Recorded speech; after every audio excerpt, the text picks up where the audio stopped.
जिसके बाद अब रात को इन स्नाइपर्स का नाइट शूट टेस्ट होता है, जिसमें ट्रेनर के फ्लेयर गन को शूट करते ही सभी स्नाइपर्स को उस फ्लेयर की रोशनी में अपने अपने टारगेट पर गोली चलानी थी। लेकिन जैक गोली नहीं चलाता है क्योंकि वो मैथ्स में बहुत अच्छा था, इसलिए वो उस फ्लेयर गन की रोशनी में सिर्फ अपने टारगेट की दूरी का अंदाजा अपने माइंड में फटाफट से लगा लेता है और फिर जब पूरी तरह अंधेरा हो जाता है वो अपने टारगेट को शूट करता है और उसका निशाना बिल्कुल ठीक सेंटर पर लगता है, जो उसके सिवा और कोई नहीं कर पाया था। जिसके बाद नेक्स्ट डे रिजल्ट आता है और सीनियर जैक को सैल्यूट करते हुए बोलता है कि तुम पास हो चुके हो। जिसके बाद कर्नल जैक को कहते हैं कि तुम जल्दी से अपनी जरूरत की सभी चीजों को पैक कर लो क्योंकि तुम्हें बाकी स्नाइपर्स के साथ एक जरूरी मिशन पर भेजा जा रहा है। अब इनका फर्स्ट मिशन ये था कि पास के ही एक चेक पॉइंट पर रशियन आर्मी ने कब्जा कर रखा है और इनको वो चेक पॉइंट रशियन आर्मी से फ्री करवाना है, जिसके लिए जैक अपने सभी साथियों के साथ उस एरिया में घुस जाता है। यहाँ पर वो सब अपनी अपनी पोजीशंस ले लेते हैं। यहाँ पर इन सबको एक एक टारगेट भी दिया जाता है और जैसे ये लोग रशियन आर्मी पर शूट करने वाले होते हैं तो ये देखते हैं कि एक गाड़ी चेक पॉइंट की तरफ ही जा रही है, जिससे कर्नल सबको शूट ना करने के लिए बोलता है। वहीं रशियन आर्मी उस गाड़ी को रोक लेते हैं जिसमें एक कपल कहीं जा रहा था। रशियन आर्मी उन्हें गाड़ी से बाहर निकालकर उनके पासपोर्ट लेकर अपने पास रख लेते हैं और उन्हें काफी बुरी तरह से टॉर्चर करने लगते हैं, जिसे देखकर जैसे कर्नल स्नाइपर्स को शूट करने के लिए बोलता है तो एक ही झटके में सभी स्नाइपर्स अपने अपने टारगेट को शूट करके निपटा देते हैं। अब इन स्नाइपर्स का पहला मिशन सक्सेसफुल हो गया था, इसलिए ये सभी खुशी खुशी वापस बेस पर आ जाते हैं, जहां जैक देखता है कि उसके बाकी के साथी बेस पर नहीं है और जब वो इसके बारे में पूछता है तो उसे पता चलता है कि वो एक दूसरे मिशन पर गए हैं, जहां पर उन्हें एक और बात पता चलती है कि उस मिशन पर उनके कई सारे साथी मारे जा चुके हैं और उन सबको एक ही स्नाइपर जिसका नाम एडम है उसने मारा है, जो रशियन आर्मी का सबसे बेहतरीन स्नाइपर है। अब कुछ दिनों बाद का सीन दिखाया जाता है जब इनका नेक्स्ट मिशन शुरू होता है, जिसके लिए सभी स्नाइपर्स उस जगह पर पहुंच जाते हैं जहां रशियन आर्मी कब्जा करने के लिए आने वाली थी। सबसे पहले जैक अपने साथियों के साथ इस जगह पर बॉम्ब्स फिट करने लगता है और खुद को घास के अंदर छुपाकर रशियन आर्मी के आने का इंतजार करता है और जैसे ही कुछ टाइम के बाद रशियन आर्मी वहां पर आने लगती है तो जैक देखता है कि उन रशियन आर्मी में उसका स्टूडेंट बेन भी था, जो स्कूल में हर टाइम उसे परेशान करता था।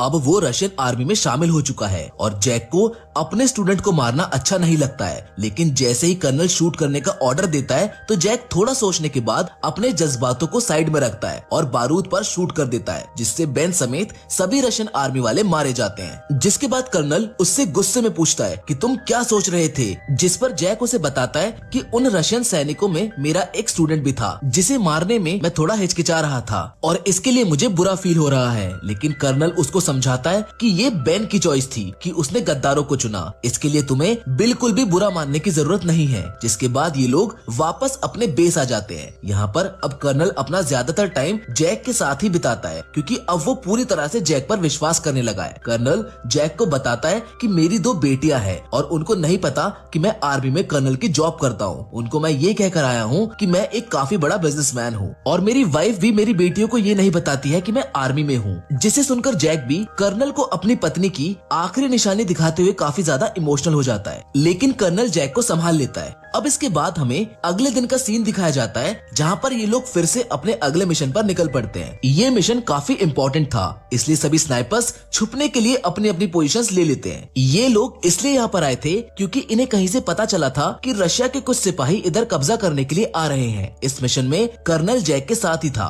तभी कुछ टाइम के बाद जैक यहाँ पर नोटिस करता है कि उन रशियन सोल्जर्स के साथ वो सोल्जर भी आया था जिसने उसकी पत्नी को गोली मारी थी। वो सोल्जर बिल्कुल ही जैक के निशाने पर था, जिसको देखकर जैक कर्नल से पूछता है कि क्या मैं उस पर शूट कर सकता हूँ, जिस पर कर्नल कहता है कि अभी नहीं। जैक फिर से देखता है कि वो रशियन बिल्कुल उसके निशाने पर है और शायद फिर कभी उसे ये मौका ना मिले, इसलिए वो फिर से जब कर्नल से पूछता है तो कर्नल उसे फिर से एक बार मना कर देता है क्योंकि अब जैक अपनी पत्नी का बदला लेना चाहता था, इसलिए वो खुद पर कंट्रोल नहीं रख पाता है और उस सोल्जर पर शूट करके उसे मार डालता है। लेकिन इससे रशियन सैनिकों को इनके बारे में पता चल जाता है। कर्नल जैक पर भड़क जाता है कि ये तुमने क्या किया, लेकिन तभी एडम, जो कि रशियन आर्मी का एक तेज तर्रार स्नाइपर था, वो कर्नल को शूट करके मार डालता है और सभी रशियन सोल्जर्स इन पर बॉम्ब फेंकने लगते हैं, लेकिन जैक कर्नल की बॉडी को उठाकर वहाँ से दूर भागने लगता है। कुछ देर बाद वो उनकी रेंज से बाहर हो जाता है, जिसके बाद वो वापस बेस में आता है, लेकिन वो बहुत उदास था क्योंकि उसकी गलती की वजह से कर्नल मारे गए। लेकिन जैक अब ये कसम खाता है कि वो एडम को मार देगा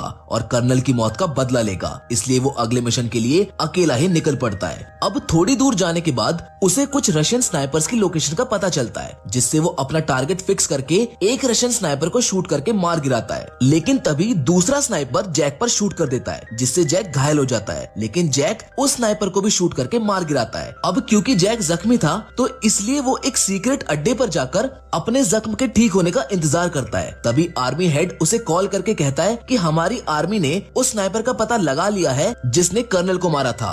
वो जैक को बोलते हैं कि तुम जल्दी से बेस पर आ जाओ, और जैक बेस पर पहुंच जाता है। अब मिशन शुरू होने से पहले सभी सैनिकों को सारी जानकारी दी जाती है कि उस स्नाइपर की गोलियां बहुत दूर तक जाती हैं। उसने अब तक 5 सबसे कारगर यूक्रेनी स्नाइपर्स और 3 मशीन गनर्स को मार गिराया है। उस स्नाइपर का नाम एडम है। हेड उन सबको ये भी बताता है कि एडम सबसे पहले यूक्रेनी सोल्जर्स को मारता है और फिर उनकी फोटोज और वीडियोस को रिकॉर्ड करके इंटरनेट पर पोस्ट कर देता है, ताकि वो यूक्रेनी लोग और खासकर यूक्रेन आर्मी का मनोबल तोड़ पाए। एडम के पोस्ट इंटरनेट पर डालने की वजह से यूक्रेनी आर्मी को उसकी लोकेशन के बारे में पता चल जाता है, जहाँ पर कुछ सैनिक बोलते हैं कि हमें उस लोकेशन पर माइंस बिछा देनी चाहिए। लेकिन जैक उनको बोलता है कि नहीं, हम ऐसा नहीं कर सकते, क्योंकि जब तक हम उस जगह पर माइंस बिछाएंगे तब तक एडम हमारा सफाया कर देगा। इसलिए हेड उनसे कहता है कि हम वहाँ 2 ग्रुप्स में जाएंगे। एक ग्रुप उन रशियन स्नाइपर्स पर सामने से अटैक करेगा, जिसमें वो लोग बिजी हो जाएंगे। तभी दूसरे ग्रुप वाले उन पर अटैक करेंगे, जिससे उनका ध्यान बढ़ जाएगा और जैक इसी का फायदा उठाकर उस बिल्डिंग के अंदर चला जाएगा जहाँ रशियन स्नाइपर्स होंगे